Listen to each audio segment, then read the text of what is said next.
Hello everyone. कैसे हैं आप सब। स्वागत है आप सबों का मेरे इस YouTube channel CV Raman academy पे। आज हम लोग फंक्शनल ग्रुप के बारे में स्टडी करेंगे। फंक्शनल ग्रुप का रोल आप लोगों के ऑर्गेनिक केमिस्ट्री में बहुत ही ज़्यादा होता है। अगर आप ऑर्गेनिक केमिस्ट्री को अच्छे से और डिटेल में समझना चाहते हैं तो सबसे पहले आप लोगों को फंक्शनल ग्रुप्स को समझना पड़ेगा।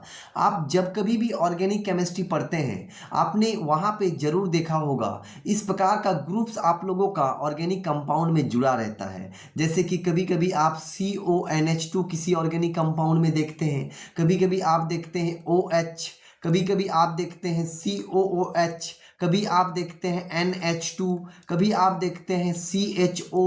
तो ये जितने सारे ग्रुप्स हम यहाँ पे अभी लिख रहे हैं ये सभी के सभी आप लोगों का फंक्शनल ग्रुप्स हैं। तो ये फंक्शनल ग्रुप्स का क्या काम होता है, ये फंक्शनल ग्रुप्स जब ऑर्गेनिक कंपाउंड में जुड़ता है तो उसके प्रॉपर्टीज में क्या चेंजेस आती है, और ये जितने सारे ग्रुप्स हैं इनका नामकरण, इनका नेमिंग हम कैसे करें, और इसका नेमिंग का यूज़ हम IUPAC में कैसे करें, IUPAC नेमिंग में कैसे करें, ये सभी बातें हम लोग आज इस वीडियो में कवर करेंगे। इसलिए ये वीडियो बहुत ही इंटरेस्टिंग है, आप वीडियो के एंड तक ज़रूर बने रहिएगा।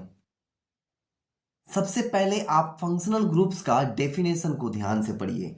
एक फंक्शनल ग्रुप्स क्या होता है, तो a functional group is an atom और group of atoms in a molecule that determines the characteristics chemical properties of the compound. मतलब फंक्शनल ग्रुप्स एक ऐसी ग्रुप्स है, किसका ग्रुप्स है तो एटम का या ग्रुप ऑफ एटम्स का, परमाणु या परमाणुओं के समूह का एक ऐसा ग्रुप जिसमें जो आप लोगों का किसी भी मॉलिक्यूल का, किसी भी कंपाउंड का क्या डिटरमाइन करता है, क्या ज्ञात करता है, तो आप बोलोगे केमिकल प्रॉपर्टीज को ज्ञात करता है। केमिकल प्रॉपर्टीज मतलब अगर हम बोले यहाँ पे मान लीजिए कंपाउंड है, जैसे हम ले रहे हैं CH4। क्या है यहाँ पे CH4, अगर हम इसका स्ट्रक्चर बनाएंगे तो वो कुछ ऐसा होगा। CH4 में कार्बन का 4 हाथ होगा ऐसे, और 4 आपका हाथों में 4 बॉन्ड में आप लोगों का हाइड्रोजन को पकड़ के रखेगा। अब ये जो आप लोगों का कंपाउंड है, इस कंपाउंड में मान लीजिए कि अगर आप लोगों का एक हाइड्रोजन को रिप्लेस करके, एक हाइड्रोजन को हटा करके अगर कोई भी ग्रुप आ जाता है, जैसे यहाँ पे हम लिए हैं OH, मान लीजिए ये OH ग्रुप आ जाता है, तब ये कंपाउंड का फॉर्मूला कुछ इस प्रकार से लिखाएगा। अब एक ठो H कितना है आप बोलोगे 3 ठो, तो CH3, और साथ में कौन जुड़ा हुआ है आप बोलोगे OH। तो ये जो अभी हम कंपाउंड लिखे हैं, ये कंपाउंड का प्रॉपर्टी पूरा पूरी अब डिपेंड करेगा इस ग्रुप के पास OH कि ये किसके साथ रिएक्शन करेगा। रिएक्शन करने के बाद ये एसिडिक नेचर का होगा, मतलब अम्लीय व्यवहार दिखाएगा या क्षारीय व्यवहार दिखाएगा। ये सारे बातें, जितने सारे प्रॉपर्टीज है, अब ये सबके सब प्रॉपर्टीज कौन आपका ज्ञात करेगा, तो आप लोगों का फंक्शनल ग्रुप्स। तो हम सिंपल लैंग्वेज में बोल पाएंगे कि जो फंक्शनल ग्रुप्स होता है, ये फंक्शनल ग्रुप्स ऐसे ग्रुप्स होती है जो किसी भी ऑर्गेनिक कंपाउंड का केमिकल प्रॉपर्टीज को अपने हिसाब से चलाता है या किसी भी कंपाउंड का केमिकल प्रॉपर्टीज को डिटरमाइन करता है। तो वैसे ग्रुप्स जो आप लोगों का लीड करता है केमिकल प्रॉपर्टीज को किसी भी ऑर्गेनिक कंपाउंड का, हम उसको क्या बोलते हैं, तो आप बोलोगे हम उसको फंक्शनल ग्रुप बोलते हैं। एग्जाम्पल के तौर पे OH हम इसको अल्कोहल बोलते हैं, CHO हम इसको एल्डिहाइड बोलते हैं। जैसे ये ग्रुप किसी में आकर के जुड़ेगा, अब उस कंपाउंड का गुणधर्म, उस कंपाउंड का प्रॉपर्टी अब इसके हिसाब से डिपेंड होगा, अब इस ग्रुप के ऊपर डिपेंड करेगा। ये बात आप जरूर याद रखिएगा, ठीक है। अब आप फंक्शनल ग्रुप्स का कुछ इंपॉर्टेंट बातों को जानिए।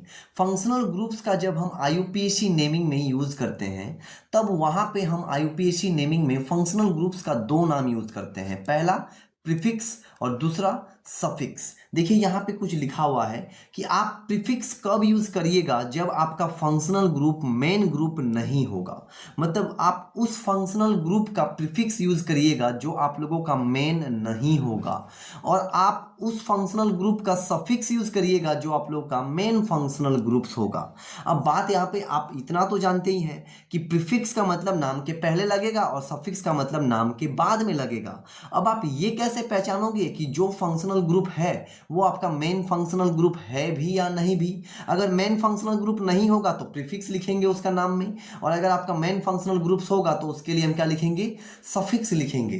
तो ये सारे बातें आप लोगों को धीरे धीरे आगे में पता चल जाएगा। अब बस आप लोग क्या करिए, कुछ फंक्शनल ग्रुप्स का आप लोग प्रीफिक्स नाम और सफिक्स नाम को लिख करके रखिए। प्रीफिक्स का मतलब वैसा नाम जो आपको नाम के पहले लिखना है, और सफिक्स का मतलब आपको उसके नाम का बाद में लिखना है। तो कुछ फंक्शनल ग्रुप्स, कुछ मेन फंक्शनल ग्रुप्स हम आपको दिखाते हैं। आप इन लोगों का नाम अपने से कॉपी में लिख करके जरूर याद करिएगा। ध्यान से देखिए, यहाँ पे हम आपको एक चार्ट दिए हुए हैं। पहला, आप अगर फंक्शनल ग्रुप्स को देखिएगा तो आपको OH देखने को मिलेगा। बहुत ही इंपॉर्टेंट फंक्शनल ग्रुप है OH। OH को नॉर्मली हम लोग क्या बोलते हैं, अल्कोहल बोलते हैं, ठीक है। अब देखिए, अगर कभी भी आप लोगों को कंपाउंड में अल्कोहल देखने को मिले तो इस OH ग्रुप के लिए जो प्रीफिक्स नाम होता है वो होता है हाइड्रोक्सी। क्या होता है बोलिए, हाइड्रोक्सी होता है। और OH का सफिक्स नाम क्या होता है, ऑल।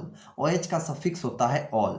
मतलब अगर आप लोगों को कभी भी अल्कोहल किसी कंपाउंड में देखने को मिले, जैसे मान लीजिए CH3, यहाँ पे अल्कोहल है, तो यहाँ पे अगर आप OH का प्रीफिक्स यूज करिएगा तो आपको नाम के पहले यूज करना पड़ेगा, आपको लिखना पड़ेगा, पहले ही लिखना पड़ेगा हाइड्रोक्सी। अगर आप प्रीफिक्स यूज करिएगा तो पहले लिखाएगा हाइड्रोक्सी, फिर अगर एक कार्बन है तो मिथाइल, तो मिथाइल, इस प्रकार से। और अगर आप मान लीजिए आप अगर इसका सफिक्स यूज करिएगा तो इसको बाद में, मतलब जो है पहले CH3 इसको लिखना है, उसके बाद इसका नाम लिखना है ऑल। मतलब एक कार्बन है तो मीथेन, और OH है तो ऑल, तो मिथेनॉल। तो कब आप सफिक्स यूज करिएगा, कब आप प्रीफिक्स यूज करिएगा, ये तो हम बताएंगे। पहले आप ये डाटा को लिख लीजिए कि OH का सफिक्स और प्रीफिक्स क्या होता है। तो OH के लिए प्रीफिक्स होता है हाइड्रोक्सी और सफिक्स होता है OL। सफिक्स मतलब बाद में अगर लिखेंगे तो OL लिखेंगे। हम आपको देंगे भी एग्जांपल, आपको याद जरूर हो जाएगा। अब बस ये लिख के रखिए, जैसे NH2 को हम क्या बोलते हैं, अमाइन बोलते हैं। ऐसे में नॉर्मल में अमाइन बोलते हैं। अब देखिए, अगर कभी NH2 आपका जुड़ा हुआ रहे तो उसका प्रीफिक्स नाम होता है एमिनो और उसका सफिक्स नाम होता है अमाइन। सफिक्स नाम अमाइन ही होता है, ठीक है। और CHO, इसको हम एल्डिहाइड बोलते हैं। इसका प्रीफिक्स नाम फॉर्माइल, इसका सफिक्स नाम अल होता है, अल। उसके बाद आप देखिए CO इसको कीटोन बोलते हैं। आप ये सब 10th क्लास में भी पढ़े होंगे शायद। CO को आप क्या बोलते हैं, कीटोन। अब कीटोन का जो प्रीफिक्स नाम होता है वो होता है ऑक्सो। क्या नाम होता है बोलिए, प्रीफिक्स ऑक्सो। मतलब कभी भी अगर कीटोन का आपको प्रीफिक्स नाम लिखना हो, मतलब अगर किसी के नाम के आगे में लिखना हो तो हम ऑक्सो लिखेंगे, और बाद में लिखना हो तो हम लिखेंगे ऑन। जैसे हम लोग बोलते हैं प्रोपेनॉन, आप लोग को बोलते हैं ब्यूटेनॉन, इस प्रकार से बाद में लिखेंगे तो ऑन और पहले होगा तो ऑक्सो। फिर कुछ और इंपॉर्टेंट आप लोग का फंक्शनल ग्रुप्स है, उन लोगों का भी प्रीफिक्स और सफिक्स आप लोग नोट करके रखिए। यहाँ पे आप इस चार्ट को देखिए, ये भी एक इंपॉर्टेंट फंक्शनल ग्रुप है, COOH, जिसको आप क्या बोलते हैं, एसिड। COOH को आप क्या बोलते हैं, एसिड बोलते हैं। और एसिड का प्रीफिक्स नाम होता है देखिए कार्बोक्सी, और इसका सफिक्स नाम क्या होता है, ओइक एसिड। आप सफिक्स नाम का बहुत सारा नाम आप सुने भी होंगे 10th क्लास में, जैसे इथेनोइक एसिड, प्रोपेनोइक एसिड। आप प्रीफिक्स वाला भी देखोगे, हम आपको एग्जांपल देंगे जरूर, कुछ देर बस आप वेट करिए। इसके बाद आप ये देखिए, ये भी एक इंपॉर्टेंट आप लोग का फंक्शनल ग्रुप है, COOR, जिसको आप क्या बोलते हैं, स्टर। ऐसे में इसका कॉमन नाम क्या है, स्टर है, लेकिन हम इसी ग्रुप का प्रीफिक्स के लिए यूज करते हैं अल्कोक्सी कार्बोनिल, और सफिक्स के लिए क्या यूज करते हैं, ऑट या ओएट यूज करते हैं, ओएट। तो ईस्टर का प्रीफिक्स नाम अल्कोक्सी कार्बोनिल और सफिक्स नाम ओएट। देखिए थोड़ा लंबा नाम है, लेकिन अगर आप एक दो बार पढ़ोगे तो आपको याद जरूर होगा। इसके बाद आप ये देखिए CONH2, ये भी एक अनदर इंपॉर्टेंट फंक्शनल ग्रुप है। इसका ऐसे में कॉमन नाम अमाइड होता है, अमाइड, लेकिन इसका प्रीफिक्स नाम होता है कार्बोमिल और इसका सफिक्स नाम होता है अमाइड। सफिक्स नाम क्या होता है बोलिए, अमाइड होता है। उसके बाद CN को ऐसे में हम साइनो बोलते हैं, साइनाइड बोलते हैं। इसका प्रीफिक्स नाम हम लिखते हैं साइनो और इसका सफिक्स नाम हम लिखते हैं नाइट्राइल। ये चार्ट आपको हम इसलिए लिखाए क्योंकि अभी जब हम लोग फंक्शनल ग्रुप्स का नेमिंग करेंगे ना, तो आप लोग को प्रीफिक्स और सफिक्स दोनों यूज करना पड़ेगा। सबसे पहले याद क्या रखिएगा आप कि प्रीफिक्स हम कब लगाएंगे, जब मेन फंक्शनल ग्रुप नहीं होगा, और सफिक्स हम कब लिखेंगे, जब वो वाला फंक्शनल ग्रुप आप लोगों का मेन होगा। तो आप कैसे पहचानोगे कि कौन वाला फंक्शनल ग्रुप मेरा मेन है और कौन वाला फंक्शनल ग्रुप मेरा मेरा मेन फंक्शनल ग्रुप नहीं है, तो उसके लिए आप लोगों को पढ़ना पड़ेगा प्रायोरिटी ऑर्डर। ये जो अब आपको पढ़ाएंगे ये सबसे ज़्यादा इंपॉर्टेंट है यहाँ पे फंक्शनल ग्रुप्स का। कोई भी स्टूडेंट अगर इस ऑर्डर को नहीं जानता है तो वो भूल जाइए कि आप फंक्शनल ग्रुप्स का IUPAC नेमिंग को कभी कर पाइएगा। आपको क्या जानना होगा? Priority order. प्रायोरिटी ऑर्डर का मतलब वही जानना कि किसको आप मेन फंक्शनल ग्रुप बोलिएगा और किसको आप मेन फंक्शनल ग्रुप नहीं बोलिएगा। तो यहाँ पे हम आपको एक ऑर्डर लिखे हैं, देखिए कैसा ऑर्डर लिखे हैं, तो आप बोलोगे डिक्रीजिंग प्रायोरिटी ऑर्डर। डिक्रीजिंग मतलब घटते हुए क्रम में लिखे हैं। तो सबसे ज़्यादा प्रायोरिटी, प्रायोरिटी मतलब संभावना पकड़ के रखिए आप, या आप ऐसे समझिए कि हम उसको किसको हम मेन फंक्शनल ग्रुप मानेंगे, तो सबसे ज़्यादा आपको मेन फंक्शनल ग्रुप मानने का प्रायोरिटी जाएगा किसको? तो कार्बोक्सिलिक एसिड को। इससे थोड़ा कम हम घटते हुए क्रम में लिखे हैं, तो सबसे ज़्यादा इसका एसिड, फिर किसका? SO3H, इसको आप क्या बोलते हैं? Sulphonic acid. फिर किसका होता है? COOR, जिसको आप क्या बोलते हैं? ईस्टर। अभी आप लोग को कुछ देर पहले हम दिखाए कि ईस्टर का प्रीफिक्स नाम अल्कोक्सी कार्बोनिल और सफिक्स नाम क्या होता है? तो आप बोलोगे सफिक्स नाम OAT होता है। उसी प्रकार से चौथा नंबर पे उसके बाद कौन है? COCl, इसको हम बोलेंगे एसिड हैलाइड। फिर CONH2, फिर CN, फिर CHO, फिर कीटोन। फिर अब कीटोन, देखिए ये एल्डिहाइड है, ये कीटोन है। अब 9 नंबर पे, 8 नंबर कीटोन के बाद 9 नंबर पे आपका कौन होता है? तो आप बोलोगे अल्कोहल होता है। और 10 नंबर पे कौन होता है? तो आप बोलोगे एमाइन होता है। अब बोलोगे 11 नंबर पे कौन होता है? थोड़ा सा यहाँ पे है नहीं, आगे और रहता तो हम यहाँ पे आपको लिखा दे रहे हैं प्रायोरिटी ऑर्डर ऐसे। 11 नंबर पे कौन आता है? तो आप बोलोगे डबल बॉन्ड यानी एल्कीन। और एल्कीन के बाद कौन आता है? तो आप बोलोगे एल्काइन, ट्रिपल बॉन्ड। एक होता है डबल बॉन्ड यानी एल्कीन, ट्रिपल बॉन्ड यानी एल्काइन। और फिर उसके बाद आपका 12 नंबर पे आएगा कौन कौन? हेलोजन ग्रुप, जैसे Cl, Br, आपका आयोडीन, आप लोग का फ्लोरीन, ये सब आएगा। और इसके बाद आप लोग का आएगा नाइट्रो कंपाउंड ETC। तो ये है प्रायोरिटी ऑर्डर। सबसे ज़्यादा मेन फंक्शनल ग्रुप मानने का प्रायोरिटी ऑर्डर किसका है? तो आप बोलोगे एसिड का। इसके बाद इसका। इस प्रकार से है ये ऑर्डर, आपको याद करना है। कम से कम आप जहाँ पढ़ते हैं, जहाँ आप केमिस्ट्री बनाते हैं, वहाँ पे आप एक पेज में इसको लिख करके सार दीजिए। डेली देखिए, 1 से 2 दिन के अंदर में आपको ये ऑर्डर याद हो जाएगा। और उसके बाद हम आपको ये ऑर्डर याद करवाने के लिए कुछ क्वेश्चन भी देंगे। कुछ क्वेश्चन यहाँ पे हम बोल रहे हैं, जैसे आप कैसे जानोगे इस ऑर्डर के हिसाब से कि कौन मेन फंक्शनल ग्रुप है और कौन मेन फंक्शनल ग्रुप नहीं है, आप उसको देखिए ध्यान से। चलिए मान लीजिए हम आपको यहाँ पे एक कंपाउंड दे रहे हैं, जैसे यहाँ पे CH2 या CH3CH, यहाँ पे हम दे रहे हैं मान लो OH, फिर दे रहे हैं आप लोग को CH2 और उसके बाद यहाँ पे दे रहे हैं COOH, ये हम दे रहे हैं CH3COH, CH2COOH। ध्यान से अगर आप देखिएगा तो यहाँ पे कितना कार्बन है बोलिए, सॉरी कितना फंक्शनल ग्रुप है? तो आप बोलोगे 2 ठो, एक ये वाला OH और एक ये वाला COOH। अब आपको पहचानना है कि कौन मेन फंक्शनल ग्रुप है, तो आप इस ऑर्डर को देखिए। प्रायोरिटी ऑर्डर में सबसे ऊपर कौन है? तो आप बोलोगे एसिड, मतलब ये आपका मेन है।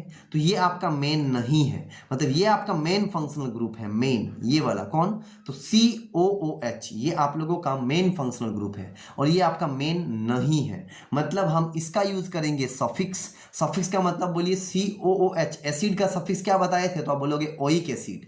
और OH का हम आपको, इसका मेन फंक्शनल नहीं है तो इसका यूज करेंगे हम प्रीफिक्स। तो बोलिए OH का हम प्रीफिक्स आपको क्या बताए थे? तो आप बोलोगे हम बताए थे हाइड्रोक्सी। क्या बताए थे? हम बोलिए हाइड्रोक्सी बताए थे। इस प्रकार से आपको ये चीजें याद रखना है। बाकी अगर आप इसका नामकरण करिएगा, देखिए ये आपका मेन फंक्शनल ग्रुप है, तो मेन फंक्शनल ग्रुप को अब आपको कम नंबर देना पड़ेगा। तो आप इधर से नेमिंग करिए 1 2 3 4, ये आप लोग का मेन चेन, और मेन चेन में आप लोगों ने नंबरिंग कर दिया। अब आप लोगों को किसका नाम करना होगा? तो आप बोलोगे प्रीफिक्स का। सबसे पहले प्रीफिक्स, नाम के पहले प्रीफिक्स लगेगा। बताइए प्रीफिक्स कौन है? तो आप बोलोगे OH। OH का मतलब हाइड्रोक्सी। कितना नंबर पे है? तो आप बोलोगे 3 नंबर पे है, तो इसका नाम हो जाएगा 3 हाइड्रोक्सी। क्या नाम होगा? 3 हाइड्रोक्सी। उसके बाद कितना नंबर कार्बन है? बोले 4। 4 का मतलब ब्यूटेनोइक एसिड। 4 का मतलब क्या होगा? बोलिए 4 मतलब ब्यूट, तो यहाँ पे हो जाएगा ब्यूटेनोइक। आपको ओइक एसिड सफिक्स लगाना है OH के लिए, तो ब्यूटेनोइक एसिड इसका नाम होगा, ये वाला इसका IUPAC नाम होगा 3 हाइड्रोक्सी ब्यूटेनोइक एसिड। यहाँ पे कोई भी OH के लिए ऑल यूज नहीं करेगा। तो इतना सारा बात आपको याद रखना है, ये प्रायोरिटी ऑर्डर, फिर ये प्रीफिक्स और सफिक्स कुछ मेन फंक्शनल ग्रुप्स का, ये वाला भी आपको बताए हैं, ये भी आप याद रखिएगा। साथ में आप इसको भी याद रखिएगा कि जो फंक्शनल ग्रुप्स होता है वो आप लोगों का किसी भी कंपाउंड का क्या डिसाइड करता है, तो आप बोलोगे उसका केमिकल प्रॉपर्टी, कि उसका गुणधर्म कैसा होगा, वो रिएक्शन किसके साथ करेगा नहीं करेगा, वो पानी में घुलनशील होगा नहीं होगा, वो एक्सोथर्मिक रिएक्शन करेगा या एंडोथर्मिक, ये सारे बातें आप लोगों का डिपेंड करता है किसके ऊपर, तो आप बोलोगे वो डिपेंड करता है फंक्शनल ग्रुप्स के ऊपर। अगर आप ये समझ चुके हैं तो इसके बाद आप ये जानिए, तो आप लोगों को हम एक क्वेश्चन दे रहे हैं, आप उसको मेरे को कमेंट में ज़रूर बताइएगा कि इसका नेमिंग क्या होगा, इसका आंसर क्या होगा। मान लीजिए कुछ इस प्रकार का कंपाउंड है CH3 CH2 CH, यहाँ पे आप लोगों का लगा हुआ है मान लीजिए OH, यहाँ पे फिर आप लोगों का है मान लीजिए CO और फिर यहाँ पे है CH3। आपको इसका नेमिंग करना है, इसका नेमिंग करना है, इसका नेमिंग आप लोग को कमेंट में मेरे को बताना है। कोई भी स्टूडेंट अगर इसका आंसर सकेगा तो आप मेरे को कमेंट में दीजिए।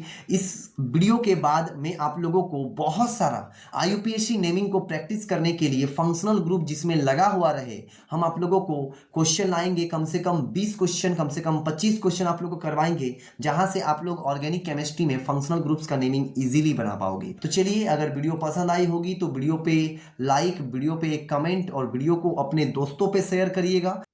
चलिए मिलते हैं आप लोगों के साथ नेक्स्ट वीडियो पे।